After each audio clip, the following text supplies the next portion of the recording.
le planif. Ici, chaque dollar est une pièce de collection façonnée avec art et précision. Préparez-vous à pénétrer un univers où l'argent ne dort jamais. Il maîtrise l'art de transformer vos investissements en or. Le balado, le planif. Voici Fabien Major. Bienvenue à une autre édition du balado, le planif. Toujours plein de nouveautés, plein de thèmes qu'on explore et un qui revient souvent, c'est les bulles spéculatives et surtout à savoir si le marché est trop cher. Plusieurs tentent de prévoir, d'anticiper les corrections ou les crashs des marchés boursiers parce que nos investissements, les REER, les CELI, ont des participations en actions, qu'elles soient américaines, canadiennes ou internationales. Mais comment faire pour avoir des indices de la cherté du marché? On a déjà vu dans le passé des ratios comme le ratio cours-bénéfice. Celui-là, on le suit d'assez près. Le ratio cours-bénéfice, Shiller nous disait qu'on avait atteint des sommets en matière de coûts. Les actions, donc, sont plus chères que les bénéfices qu'ils rapporte et le multiple est tellement élevé qu'on a peur qu'il y ait correction. Ça, c'est un indicateur. Mais il y en a un autre qu'on surveille de près et celui-là, vous allez le voir sous forme visuelle pour ceux qui nous suivent sur YouTube. Alors, en visuel, vous savez que on peut réussir à savoir avec le FinRay et via un site wolfstreet.com. Régulièrement, on va publier le taux de marge en milliards. Donc, les marges américaines, la dette pour acheter des actions, parce qu'avec un compte de courtage, on peut aussi acheter sur marge, c'est-à-dire acheter des actions avec de l'argent qu'on ne possède pas, on l'emprunte à la firme de courtage. Mais ici, voyez, c'était à l'automne 2025, plus de 1000 milliards de dollars de dettes pour acheter des actions. Et ça dépasse un sommet d'octobre 2021. Le précédent était au mois de mai en 2018. Et je crois que maintenant, c'est dans une habitude, on va acheter très souvent sur marge. Ça peut être quelques jours et lorsque c'est sur plusieurs semaines ou plusieurs mois, c'est problématique. Mais lorsqu'il y a beaucoup d'argent emprunté sur les marchés, c'est peut-être un signe qu'il y a de l'exubérance. Et qui dit exubérance dit début quelque part peut-être de bulles spéculatives et c'est là que le risque est à son sommet. Le balado, le planif. C'est la première fois qu'on reçoit Alex Bellefleur au balado, le planif. Il est VP senior et chef de la recherche chez IA, Gestion mondiale d'actifs. Bonjour Alex. Bonjour Fabien. Content de te recevoir. Et on peut dire que tu as du pain sur la planche au quotidien. Il me semble qu'il y a toujours des nouvelles économiques qui font les manchettes, même dans les grands médias d'information. Mm-hmm. Mais ce qui m'attire d'abord comme constat, c'est de voir que les 15 dernières années, le marché américain, il a vraiment été le leader en termes de marché boursier avec des rendements à 2 chiffres. C'est quoi la moyenne? Dans le 10 ans, certainement au-dessus de 15 et puis 15 ans, plus que 10, certainement. Non, absolument. Et merci Fabien de me recevoir au balado aujourd'hui. Bonne question d'entrée de jeu, Fabien. Le marché américain est en feu depuis la crise financière. En fait, depuis la reprise de la crise financière de 2008-2009. Ouais. Moi, je me souviens, j'ai commencé ma carrière en 2007, l'été 2007 d'ailleurs, quand tout commençait à s'effondrer. Exactement. Tout commençait à s'effondrer. Puis j'étais aux premières loges parce que je travaillais dans le marché du crédit à l'époque. Puis c'est vraiment là où les choses avaient commencé à s'effondrer. Puis moi, je me souviens très bien qu'en 2010, si on demandait aux gens, hey, vous devriez investir dans le marché américain, c'est un marché qui a des bonnes perspectives pour les 15 prochaines années, tout le monde aurait dit non, t'es complètement fou, les banques se sont effondrées, l'immobilier s'est effondré, l'économie américaine va avoir une longue période de faible croissance, ça va faire très mal aux actifs américains. Uh-huh. Puis c'est complètement le contraire qui s'est produit. Le marché américain a performé extrêmement bien depuis environ 2009, je dirais, mais surtout 2010, c'est là où les choses ont commencé à s'accélérer avec la montée en puissance de toute l'industrie technologique aux États-Unis dans les années 2010. C'était ce qu'on appelle le software, un peu tout ce secteur-là. Après ça, il y a eu les médias sociaux qui sont arrivés. Puis vraiment, le Nasdaq, le secteur, vraiment des grandes capitalisations de technologie américaine ont extrêmement bien performé jusqu'à aujourd'hui où maintenant, le bâton a été passé un peu à toute l'industrie de l'intelligence artificielle. Si oui, maintenant, donc, on est dans les semi-conducteurs et autres composantes. Là. Exact. Donc, si on regarde depuis 2010, moi, je regarde en termes de répartition d'actifs, je regarde toujours les rendements excédentaires. Qu'est-ce que j'entends par les rendements excédentaires? Je regarde les rendements boursiers au-delà de ce qu'on peut faire dans des bons du trésor à très court terme, qui est un actif sans risque, effectivement. Ouais. Donc, moi, j'ai regardé toutes les données du marché américain que j'ai de disponibles. Je suis retourné jusqu'en 1871. Okay? Donc, après la guerre de sécession américaine, on peut pas m'accuser de choisir juste une période de 20 ans qui est favorable ou défavorable. J'ai regardé vraiment toutes les données qui existent. Puis quand on regarde ça, on voit que la médiane du rendement excédentaire du marché américain, au-delà des obligations du Trésor, c'est à peu près 4 sur une base annualisée. Donc, c'est-à-dire que si on achète des actions américaines, sur le très long terme, on devrait s'attendre à obtenir un rendement d'environ 4 au-delà des bons du Trésor à très court terme. Ouais, c'est ce qu'on appelle la prime de risque, en fait. C'est qu'on se fait payer pour le risque. Il rapporte quoi, 3-4? Les obligations du Trésor, les bons du Trésor à court terme, environ 2,5. Okay. Donc, ça tendrait à faire de peu près du 6 6,5 ou 7 de rendement total sur le long terme dans les actions américaines. Donc, le 4 d'excédentaire, c'est ce qu'on appelle la prime de risque. Le 7 6,5 c'est un rendement total qu'on a. Depuis 2010, on a fait 12,7 de rendement excédentaire. Okay? Wow. Donc, on ajoute les bons du Trésor à court terme, on aurait fait 14-15 environ de rendement total depuis 2010, ce qui est exceptionnel.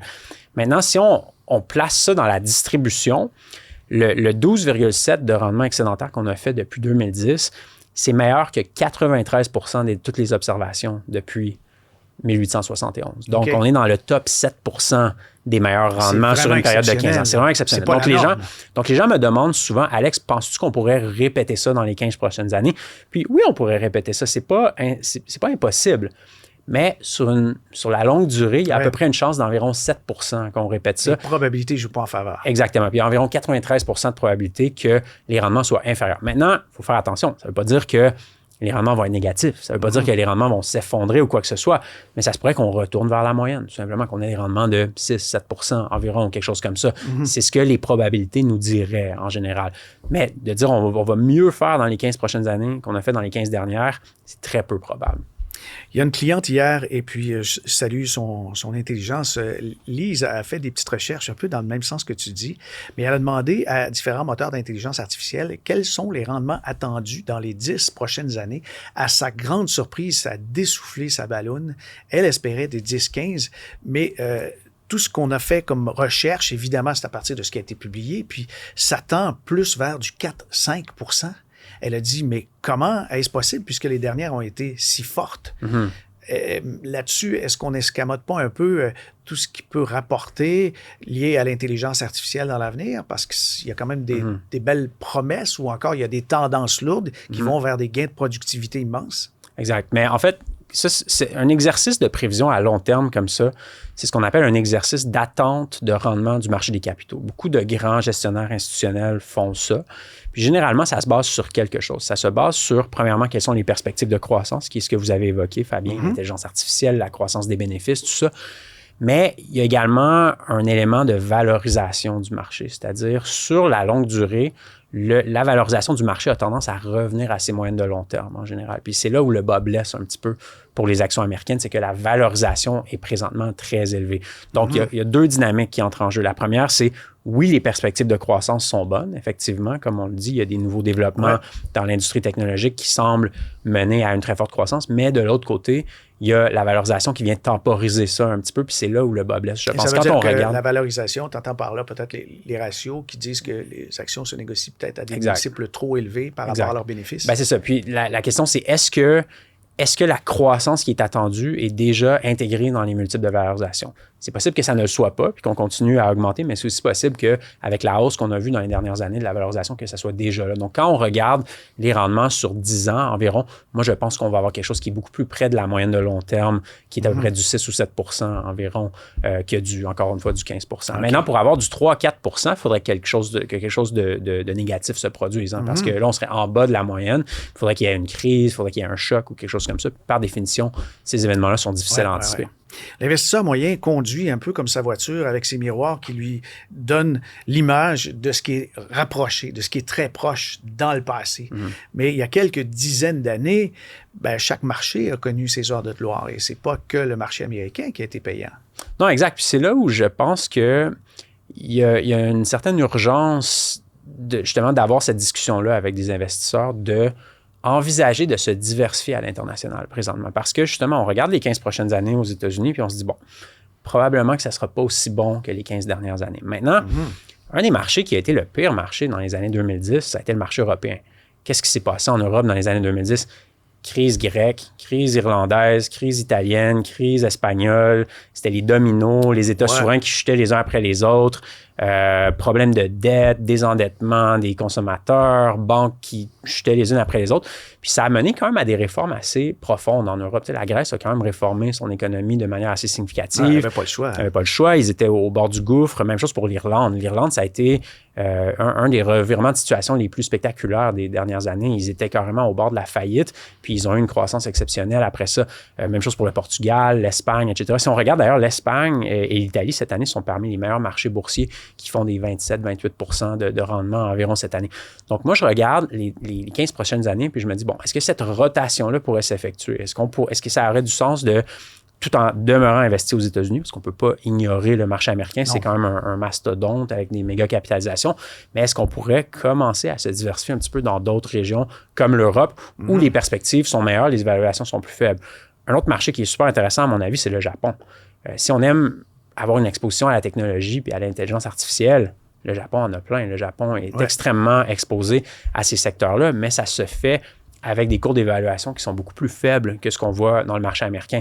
Malgré le fait que le Japon a très bien performé depuis 2012-2013 environ, qui était quand l'administration de Shinzo Abe était arrivée, qu'ils avaient appliqué des réformes assez radicales pour propulser l'économie du Japon, la faire repartir. Le marché japonais a très bien fait depuis ce temps, mais je pense qu'il va continuer à bien faire parce que justement les ratios d'évaluation sont de loin inférieurs. L'indice avait trouvé ses valorisations des 33 Exact.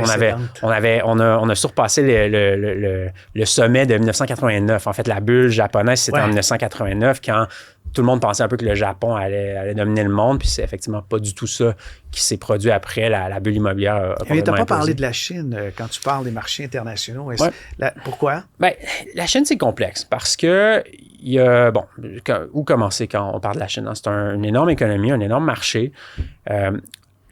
La Chine, oui, effectivement, c'est très intéressant. Il y a un secteur de technologie qui est extrêmement avancé. Et énergie propre aussi. Énergie propre, les véhicules électriques. La Chine est en train de carrément dominer le marché des véhicules électriques dans le monde. En fait, c'est les restrictions d'importation qui les empêchent de dominer en Amérique du Nord. Mais si on regarde dans les marchés émergents, c'est les compagnies de véhicules électriques chinoises qui sont en train de dominer là-bas. Non pas parce que les véhicules sont moins chers, mais ils sont carrément meilleurs dans plusieurs cas. La Chine a des industries dans l'Internet, le software, les médias sociaux. La Chine performe très bien aussi. Puis, je dirais que la Chine a été assez rusée, assez intelligente depuis 2018, la première guerre commerciale avec les États-Unis dans la première administration Trump. Ils ont quand même fait des réformes intéressantes pour désengager un peu leur économie de la dépendance vers les exportations aux États-Unis. Puis on voit cette année que malgré une administration américaine qui est assez hostile à la Chine, la Chine tire quand même bien son épingle du jeu en ayant diversifié ses exportations, puis le marché boursier chinois performe très bien.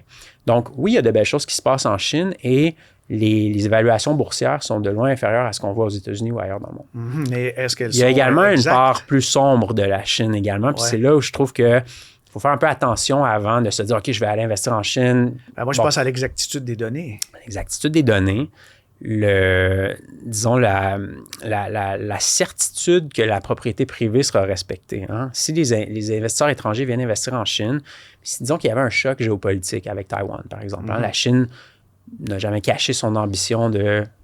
Ils appellent ça reprendre Taïwan parce que pour eux, Taïwan fait partie intégrante de la Chine. Bon, les Taïwanais voient ça de manière différente.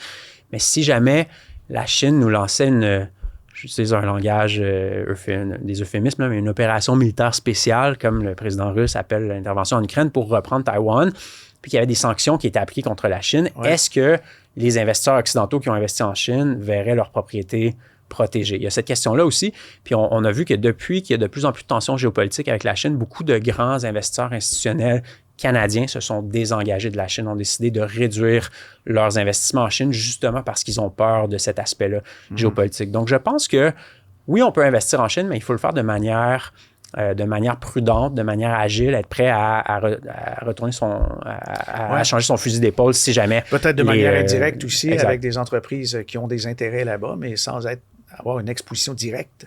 Exact. Il y a plusieurs approches à prendre en Chine. On peut avoir une exposition directe, mais la garder dans des produits qui sont extrêmement liquides, où on est prêt à sortir très rapidement si on le veut, ou on peut également le faire via des entreprises occidentales qui ont une exposition en Chine. Donc, oui, je pense que la Chine va aller peut-être en s'améliorant. Ils ont quand même eu une grosse crise immobilière depuis quelques années, un gros désendettement. Je pense qu'on a probablement vu le pire de ça. Ils ont été assez stables dans leur façon de gérer ce désendettement-là aussi. Mais, encore une fois, il faut le faire de manière prudente comme investisseur occidental. Mais ils ont réussi à protéger aussi leurs ressources avec des ententes avec des pays africains et puis les terres rares, des acquisitions stratégiques partout. C'est évident que de l'autre côté de la table, dans la négociation avec l'administration Trump, on a du poids lourd, là. Non, exact. Puis, en fait, c'est ça. Ça, c'est une carte que la Chine a dans son jeu, dans les négociations avec les États-Unis, c'est que les terres rares, la Chine est un des seuls pays qui veut raffiner ces métaux-là parce que c'est extrêmement polluant. En fait, les terres rares ne sont pas si rares que ça. A priori, il y a des dépôts un peu partout dans le monde. C'est que c'est le raffinage de ces produits-là qui est extrêmement polluant. Puis très peu de pays veulent s'impliquer là-dedans. La Chine domine plus ou moins ce marché-là actuellement. On peut rappeler que c'est nécessaire pour la fabrication de plusieurs items électroniques, mais notamment aussi les voitures électriques. Les moteurs ont besoin de métaux. Exact. Les téléphones intelligents aussi. Toutes sortes de produits qu'on consomme à chaque jour. Donc, la Chine détient vraiment cette carte-là dans son jeu. Puis on l'a vu récemment dans sa négociation avec les États-Unis. Oui. La Chine a sorti ça. Puis tout de suite, les États-Unis ont été très irrités. Puis Trump est allé sur Twitter ou sur Truth Social puis a commencé à... Mais ça pèse sur le dollar, justement. Parlons-en. Le dollar américain, il semble être sous pression quand on le compare à un panier de devises internationales. Il y a un net déclin. Est-ce que c'est volontaire ou c'est une conséquence de l'attitude de Trump? Bon, j'aime la façon dont vous formulez la question, Fabien. Est-ce que c'est volontaire ou est-ce que c'est une conséquence des politiques américaines? Je pense que ça peut être les deux. Ouais. Est-ce que c'est volontaire? Trump veut ramener de l'activité manufacturière aux États-Unis.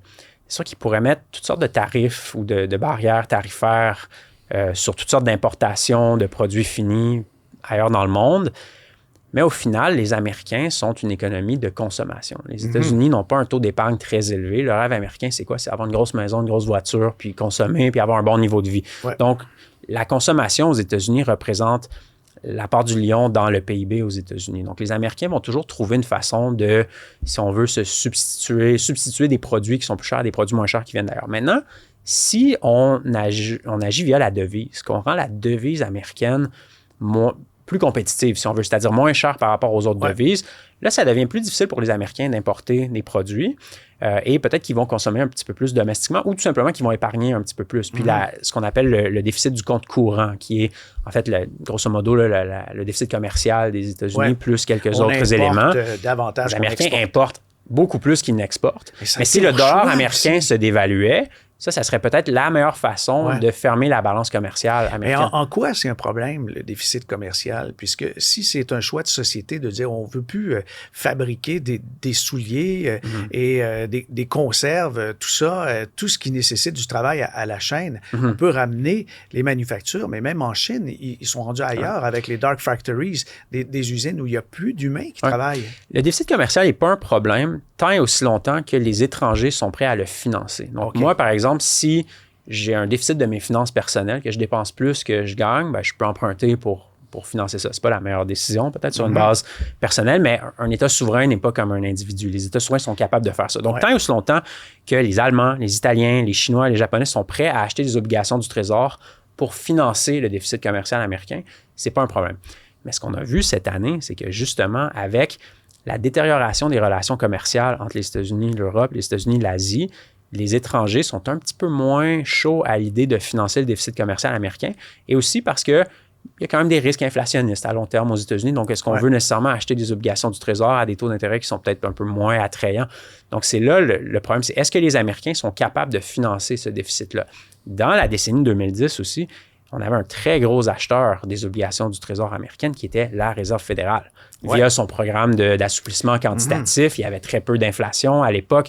Donc, la Réserve fédérale... le prix. Exactement, maintenait les taux obligataires un petit peu plus bas que ce qu'ils auraient été autrement dans le marché.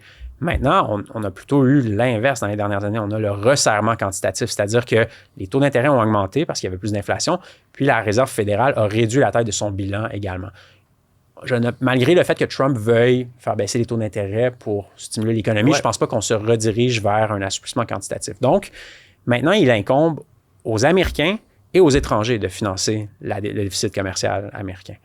Est-ce que les Américains ont assez d'épargne pour le faire? Non. La preuve, c'est qu'ils ont un déficit commercial. Mais est-ce que les étrangers vont continuer à financer ça, surtout si Trump fait baisser les taux d'intérêt l'an prochain en contestant l'indépendance de la Réserve fédérale? Donc, c'est là où je pense que le dollar américain est un peu à la croisée des chemins. Le dollar américain a très bien performé depuis 2010 environ, mais je pense qu'on entre probablement dans une période baissière pour le dollar américain. Maintenant, est-ce que le dollar américain va perdre son statut de réserve de change à travers le monde? Je ne pense pas. Tout simplement parce qu'il manque d'alternatives crédibles au dollar américain. OK. Mais ça m'amène à la géopolitique maintenant, puisque jusqu'à maintenant, les marchés ont été assez résilients et on dirait qu'ils n'ont pas bronché beaucoup avec des fois des montées, des déclarations de Trump ou des menaces même. Est-ce que ça va tenir le coup longtemps? Il me semble que le géopolitique peut impacter énormément les marchés et l'économie en général. Ben là, dans la question que vous posez, dans la géopolitique, vous semblez faire référence plus aux barrières tarifaires que Trump nous a mises en avril, par exemple, avec son jour de la libération. C'est toutes les relations avec même les pays autrefois amis. Exact.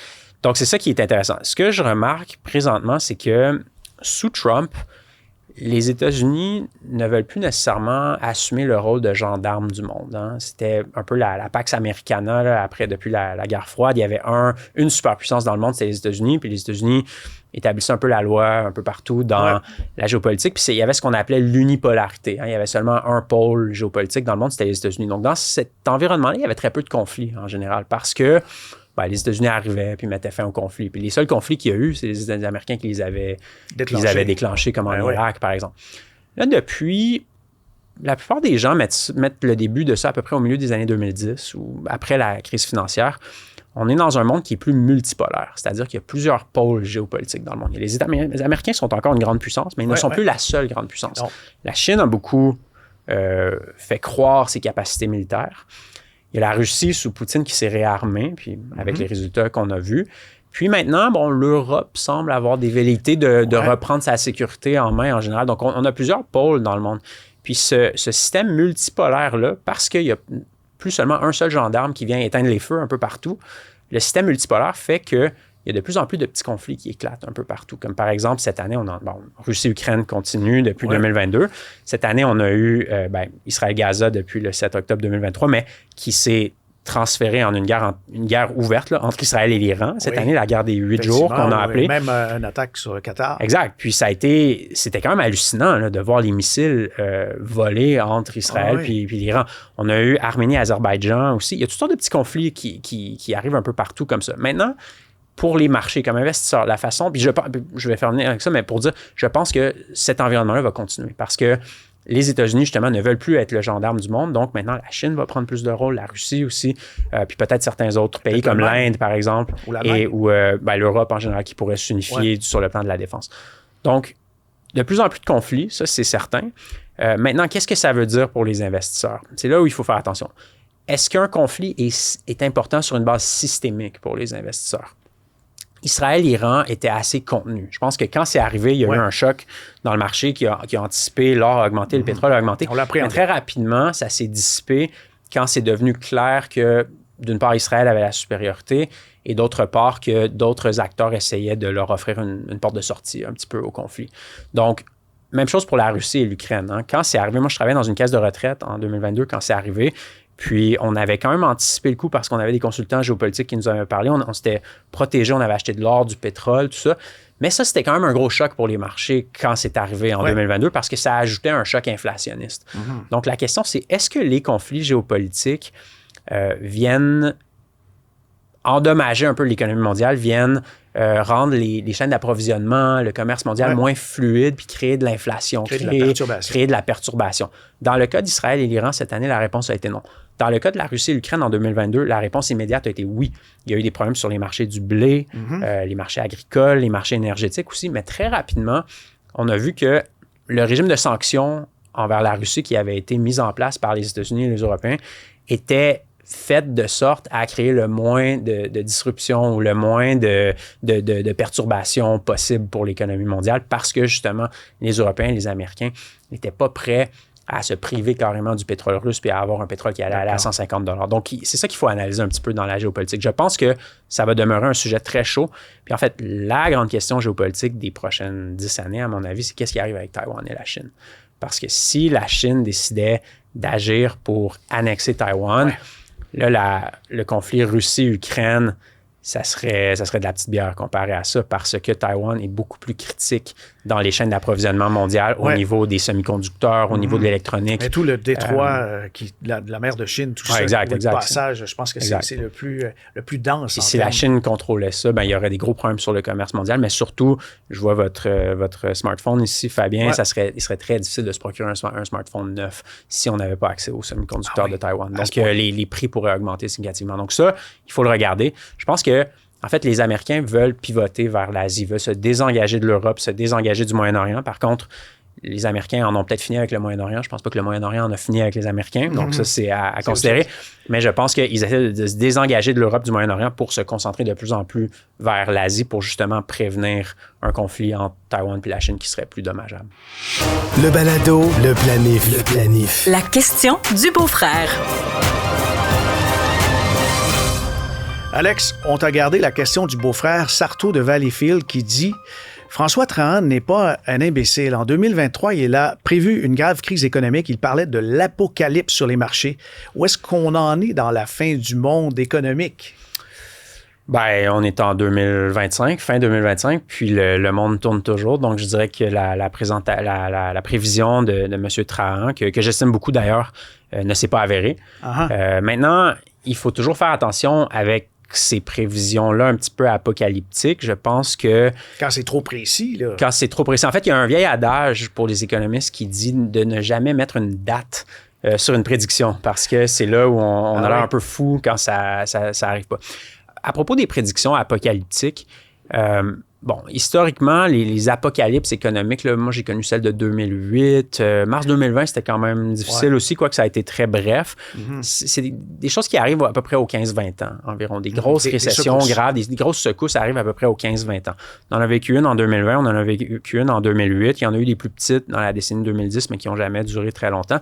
Mais je pense qu'il faut faire attention avec ça parce que pour certains acteurs ou certains joueurs, puis encore une fois, je n'ai rien contre M. Trahan, je l'estime beaucoup, mais je pense qu'il y a un élément de marketing à faire ces prédictions-là, parce que si la prédiction s'avère, on a l'air d'un génie, mais si elle ne s'avère pas, on passe à la prochaine prédiction, puis c'est tout. Mais c'est pas d'hier. Mais c'est pas d'hier, c'est vrai. 2016 là, qui répète ça. Exact. Donc, c'est un peu l'horloge brisée, c'est-à-dire qu'elle va avoir raison 2 fois par jour. Donc, il y a un peu ça qui est à considérer. Moi, ce que je regarde, je me demande souvent pour voir est-ce que l'apocalypse économique s'en vient, est-ce qu'il y a des excès dans l'économie ou dans le marché? En 2007, c'était très clair qu'il y avait un excès dans le marché immobilier américain, dans le crédit. Beaucoup de gens qui avaient eu des hypothèques immenses n'auraient jamais dû obtenir ces hypothèques-là. Puis, il y avait vraiment des excès qui se formaient de ce côté-là.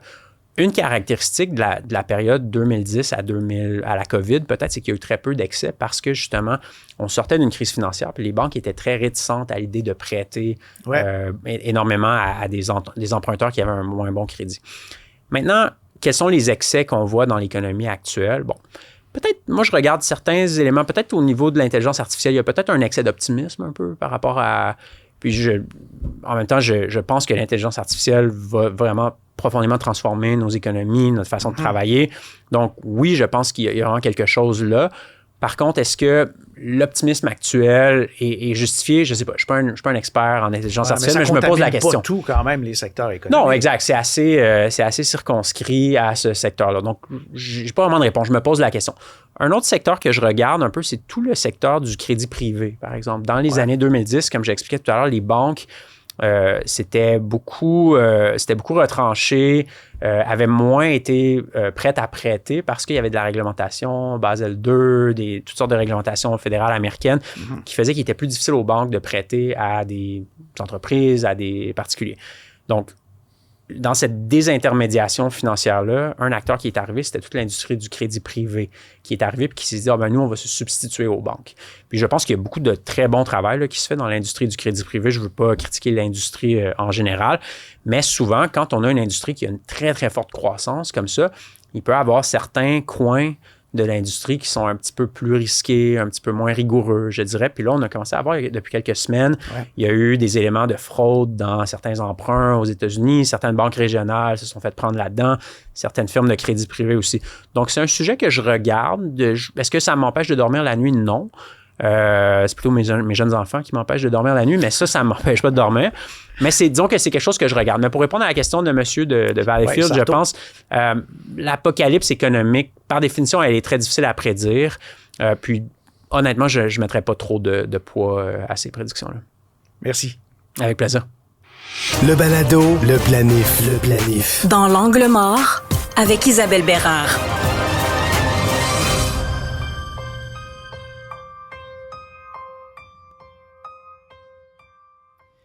J'ai 3 comptes de placement. Un à la Caisse Pop, un à la Banque Royale, un autre à la CIBC, puis dans les 3, j'ai des actions canadiennes. Est-ce que c'est ça, la diversification, Isabelle? Non, effectivement, Fabien, il y a une espèce de fausse conception de la diversification. Il y a des gens qui pensent qu'ils sont diversifiés, mais le sont-ils réellement? Il faut se poser la question. En fait, il y en a qui se disent, j'ai déjà plusieurs titres dans mon portefeuille, donc je dois nécessairement être diversifié. Ouais. Mais si tous nos titres sont dans le même secteur d'industrie ou si on investit uniquement dans les grandes banques canadiennes, on a beau avoir 20 ou 30 titres, ça demeure que notre portefeuille est concentré. C'est la catégorie qui est la même dans ce cas-là. C'est ça, la catégorie, elle est la même. Ou, comme tu l'as mentionné, il y en a qui s'imaginent que parce qu'ils sont investis dans plusieurs institutions financières, que nécessairement, ça veut dire qu'ils sont diversifiés. Mais si chaque institution vous a proposé le même type de fonds, c'est fort possible que vous ayez des doublons, puis que non seulement vous avez des doublons, mais en plus, vous payez plus de frais que nécessaire. Puis ça peut venir aussi complexifier les choses. C'est quoi votre réel rendement net? Est-ce qu'on a bien ciblé aussi au niveau de la fiscalité?